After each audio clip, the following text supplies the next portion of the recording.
जय Hind defence lovers. कुछ दिनों पहले डिफेंस अपडेट्स में हमने आपको भारत की MKU लिमिटेड द्वारा डेवलप किए गए अपनी तरह के पहले एंटी राइफल हेलमेट के बारे में जानकारी दी थी। तो चलिए आज इस मेड इन इंडिया इनोवेशन के बारे में थोड़ा और डिटेल में बात करते हैं और क्या ये हेलमेट हमारी फोर्सेस की बेस्ट राइफल प्रोटेक्शन हेलमेट की तलाश को पूरा करेगा, जानेंगे आज के एपिसोड में। तो स्वागत है आप सभी का डिफेंस ज्ञान के एक और फ्रेश एपिसोड में। So without wasting any time, let's begin.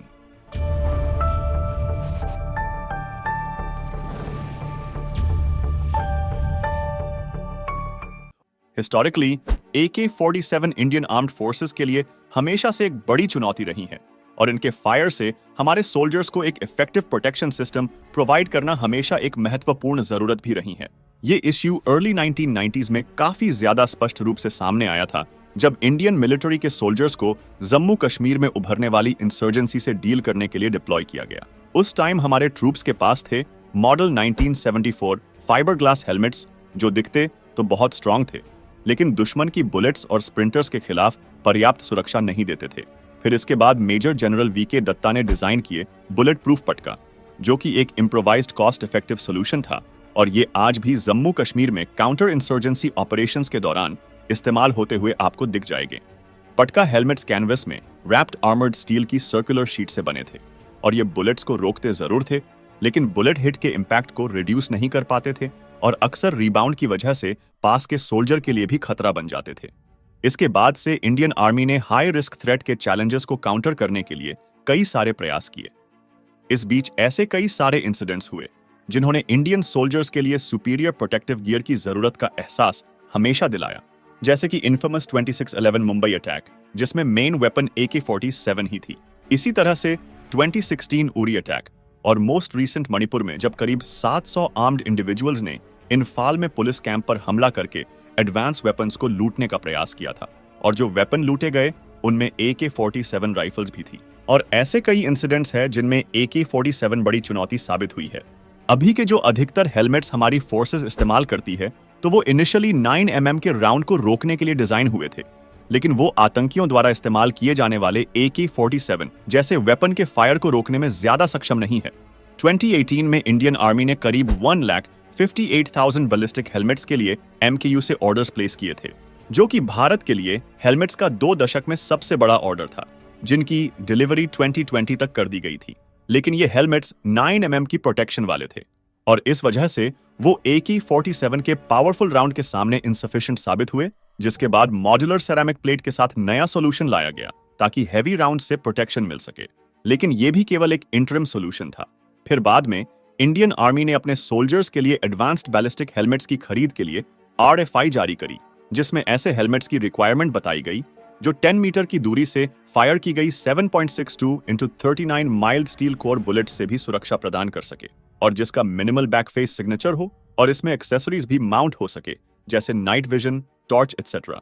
और इसी तरह का सॉल्यूशन MKU ने अपने 5 वर्षों के R&D में विकसित किया है, जिसे नाम दिया गया है केवरोडोमा 360 और इसे 15 नवंबर को मिलीपॉल पेरिस एग्जीबिशन में सबसे पहले अनवेल किया गया। अब जरा बात करते हैं MKU के इस ब्रांड न्यू इनोवेशन केवरोडोमा 360 की।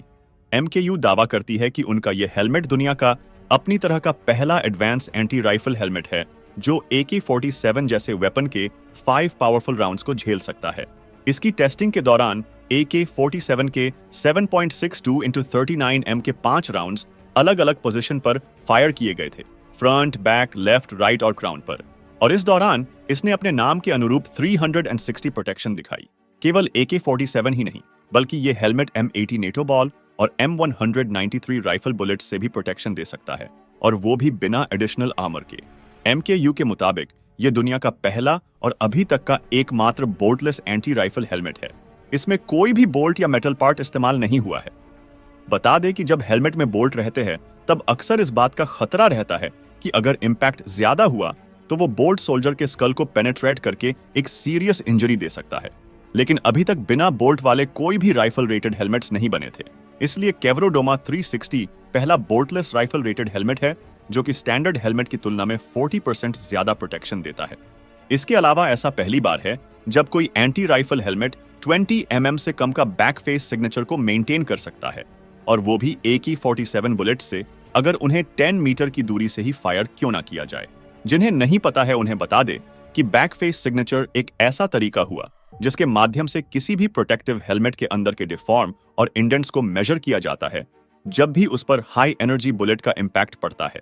और MKU का जो ये डोमा 360 है, ये चारों तरफ से बुलेट इंपैक्ट की एनर्जी को अच्छी से अब्सॉर्ब कर सकता है ताकि इसको पहनने वाले को इंजरी का रिस्क कम रहे। बाकी ये हेलमेट न केवल स्ट्रेट इंपैक्ट बल्कि रोटेशनल और एंगुलर इंपैक्ट से भी प्रोटेक्शन दे सकता है। और ये हेड पर स्टेबल रहे उसके लिए इसमें टॉप टू चिन और side to side harness adjustment functionality भी दी गई है।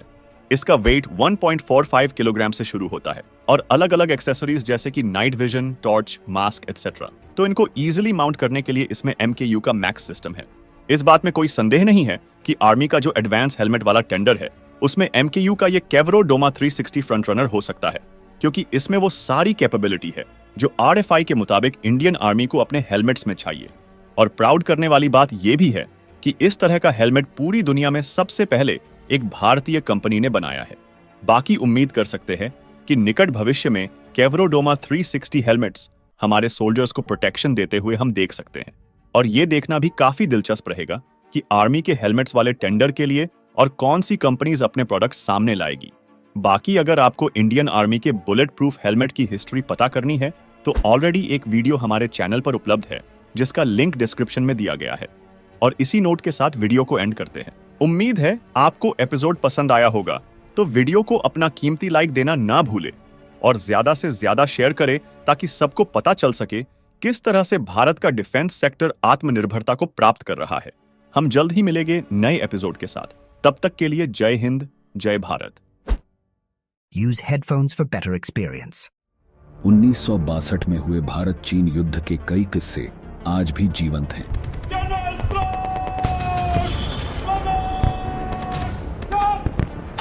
चीन ने अरुणाचल प्रदेश को हथियाने के इरादे से वहां की सीमा पर हमला बोल दिया था। 1962 युद्ध के एक ऐसे अमर सेनानी हैं।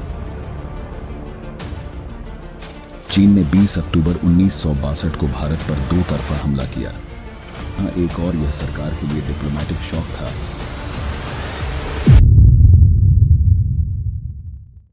Only on Defense Squad app. Download now from Play Store.